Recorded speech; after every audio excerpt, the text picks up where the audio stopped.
Hey everyone, Assalamualaikum. Welcome to our YouTube channel and welcome to my first vlog. So everyone, আজকের ব্লগের মাধ্যমে আপনাদেরকে দেখানোর চেষ্টা করব ইতালির মিলান শহরের বিভিন্ন সৌন্দর্য এবং বিভিন্ন টুরিস্ট স্পটগুলো, এবং তার সাথে আরও কিছু বোঝানোর চেষ্টা করব যে ইতালিতে আপনি ফুড ডেলিভারি দিয়ে কত টাকা ইনকাম করতে পারবেন এবং কিভাবে ফুড ডেলিভারি অ্যাকাউন্ট করবেন। ইতালিয়ান ইনফরমেশন নিয়ে আমি আমার এই চ্যানেলটিতে বিভিন্ন ভিডিও দিয়ে থাকবো। অবশ্যই আমার সাথেই থাকবেন এবং অবশ্যই আপনারা আপনাদের পছন্দের কমেন্টস করে জানিয়ে দিবেন আসলে আপনারা কি ধরনের ভিডিও আমার থেকে দেখতে চান। আমার পিছনে রয়েছে দোমোর যে কিয়েজা, এবং এটি কিন্তু মিলান শহরের সব থেকে বেশি সুন্দর, এবং এখানেই কিন্তু সবার আগে ভিজিটররা ভিজিট করে, টুরিস্টরা কিন্তু এখানেই প্রথমে দেখতে আসেন। আপনারা দেখতেছেন যে আমার পিছনে থাকা সম্পূর্ণ যে কারুকার্য রয়েছে এগুলো কিন্তু প্রাচীনকালের এবং বহুত পুরনো এই জায়গাগুলো, এবং দেখতেছেন এখানে কিন্তু প্রচুর পরিমাণ মানুষ তারা ভিজিট করতে চলে এসেছে বিভিন্ন শহর থেকে, বিভিন্ন দেশ থেকে, এবং এখানে কিন্তু তাদের প্রিয় মানুষকে নিয়ে হয়তো সময় কাটাচ্ছে। এই জায়গাটা কিন্তু সবসময় এরকম পরিপূর্ণতায় পরিপূর্ণ থাকে, কেননা এখানে সবসময় জমজমাট থাকে এবং সবাই সবার প্রিয় মানুষকে নিয়ে কিন্তু এখানে ঘুরতে চলে আসে, এবং মিলানোর যত সৌন্দর্য আছে সেগুলো তুলে ধরার চেষ্টা করবো। অবশ্যই আমার সাথে থাকবেন।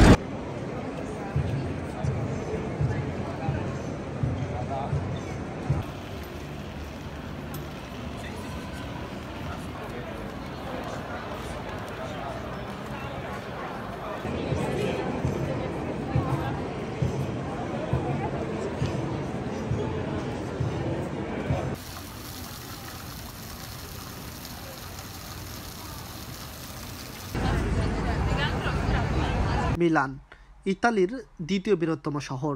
এই শহর ঘিরে রয়েছে প্রাচীনকালের প্রাচীনত্ব, নানা সৌন্দর্যে পরিপূর্ণ। আপনারা দেখতে পারতেছেন যে চারপাশের যে সৌন্দর্য রয়েছে, যে বিল্ডিংগুলো রয়েছে, এইগুলো কিন্তু বহুত পুরনো। এগুলো আসলেই অনেক পুরাতন কালের, কিন্তু আমরা এখন পর্যন্ত দেখতেছি যে এগুলো কিন্তু আসলেই এখনও নতুনত্বর মতোই দেখা যাচ্ছে, এবং এখানে কিন্তু প্রচুর মানুষ সবসময় থাকেন। আমার কাছে সবথেকে বেশি যেটি ভালো লাগে যে এই মিলানোর দোমোতে যখন আসি, এই মাঠে যখন প্রবেশ করি, তখন এখানে দেখতে পারি প্রচুর পরিমাণ দর্শনার্থী, এবং তারা কিন্তু তাদের প্রিয় মানুষকে নিয়ে এখানে সময় কাটাচ্ছে। এবং আর একটা জিনিস খুবই ভালো লাগে যে প্রাচীনকালে মেট্রো ছিল এবং যে প্রাচীনত্ব সৌন্দর্য ছিল সেগুলো কিন্তু তারা ধরে রেখেছে। মিলানো চাইলেই অনেক আপডেট হতে পারতো, কিন্তু তারা কিন্তু সেভাবে আপডেট করেন নাই। হয়তো প্রাচীনকালের যে বিল্ডিংগুলো রয়েছে, যে রোডগুলো রয়েছে, যে ট্রামগুলো রয়েছে, সেগুলো কিন্তু তারা এখনো ধরে রেখেছে। সো আমরা এখন মিলানো দোমো ভিজিট করে এখন আমরা যাচ্ছি পর্তা জেনোবার দিকে। আমি আপনাদেরকে পরবর্তীতে দেখিয়ে দিব পর্তা জেনোবা কিন্তু অন্যরকম সুন্দর। মিলানো প্রত্যেকটা স্পটই সুন্দর, এক এক ধরনের সুন্দর। সো অবশ্যই সাথে থাকবেন এবং ফুল ব্লগটি কিন্তু না টেনে দেখতে থাকবেন।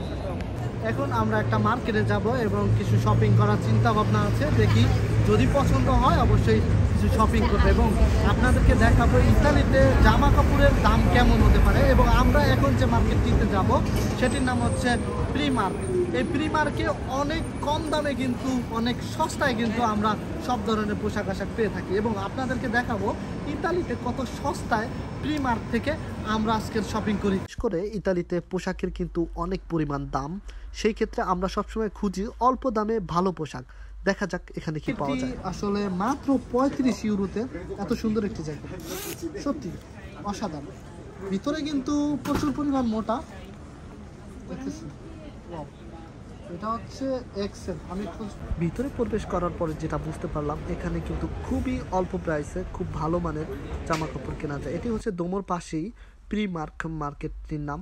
এখানে দেখা যাচ্ছে যে 10, 15, 20 ইউরোর মধ্যে কিন্তু ভালো ভালো আপনার শীতের পোশাক পাওয়া যায়। জন্য চলে আসতে পারেন ভিয়া তোরিনো। এবং এখানে যে জ্যাকেটটি দেখতেছেন এটি কিন্তু খুবই মোটা এবং এটি কিন্তু খুবই স্ট্রং শীতের জন্য। আসলে অনেক বেশি শীতের সময় কিন্তু এই জ্যাকেটগুলো পরা যায়, কিন্তু মাত্র 55 ইউরোতে পেয়ে যাবেন। এখানে দেখতেছেন যে বিভিন্ন যে শার্পাগুলো রয়েছে এগুলো আসলে 7 থেকে 8 ইউরোর মধ্যে খুবই ভালো। দেখতেছেন যে 7 ইউরোতে চমৎকার। আসলেই ইতালিতে যে এত কম প্রাইসে পাওয়া যাবে পোশাক, সেটি কিন্তু আমি আসলে কল্পনাই করিনি। একটা সময় মার্কেটটি যদিও নতুন হয়েছে, সেই ক্ষেত্রে আপনারা যদি যদি চান যে আপনারা অল্প প্রাইসের মধ্যে ভালো মানের পোশাক নেবেন, তাহলে কিন্তু আপনি প্রি মার্কেট চলে আসতে পারেন। এটি দোমোর সাথেই একদম। তো এখানে দেখতেছেন যে 18 ইউরো, 20 ইউরো, 25 ইউরোর মধ্যেই কিন্তু আমরা আসলে সব ধরনের পোশাকগুলো দেখতেছিলাম। আমি আসলে ভিডিওটি অনেক বড় হয়ে যাবে, সেই কারণে কিন্তু আমি আসলে ছোট ছোট করে অল্প অল্প ক্লিপ দিয়ে দিচ্ছি এবং আপনাদেরকে বোঝানোর চেষ্টা করতেছি যে এখানে কিন্তু অনেক অল্প প্রাইসের মধ্যে ভালো ভালো পোশাক পাওয়া যায়। আপনারা যারা শীতের পোশাক এখনো পর্যন্ত নেন নাই বা মিলান শহরের আশেপাশে থাকেন, তারা কিন্তু চাইলে মিলানো এসে এখান থেকে আপনি শপিং করতে পারবেন এবং আপনার কিন্তু খুবই সাশ্রয় হবে। এখানে খুবই অল্প প্রাইসের মধ্যেই কিন্তু সব ধরনের শীতের পোশাক পাওয়া যায়। শপিং শেষে এখন কিন্তু আমরা সানবাবিলা থেকে চলে যাচ্ছি একদমই পর্তা জেনোভা। পর্তা জেনোভা এরকমই একটি জায়গা যেটি আসলে রাতের ওয়েদারটা খুবই জোস এবং খুবই সাজানো গোছানো একটি জায়গা। ওখানে একটি লেক রয়েছে, তো আপনাদেরকে ওই লেক সম্বন্ধে বলবো এবং দেখাবো ওখানকার সৌন্দর্য। সাথেই থাকুন। হে এভরিওয়ান, আসসালামু আলাইকুম।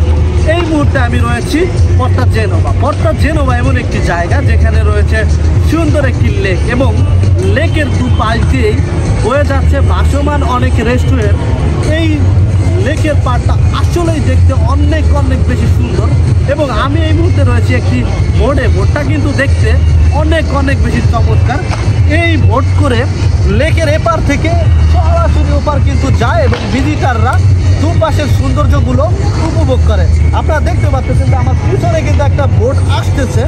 তাদের বোটে কিন্তু প্রচুর পরিমাণ দর্শনার্থী যারা আসলে এই জায়গাটা উপভোগ করতে আসছে, তারা কিন্তু এই বোটে করে এই দিক থেকে ওই দিকে যাবে এবং ওই দিক থেকে এই দিকে আসবে।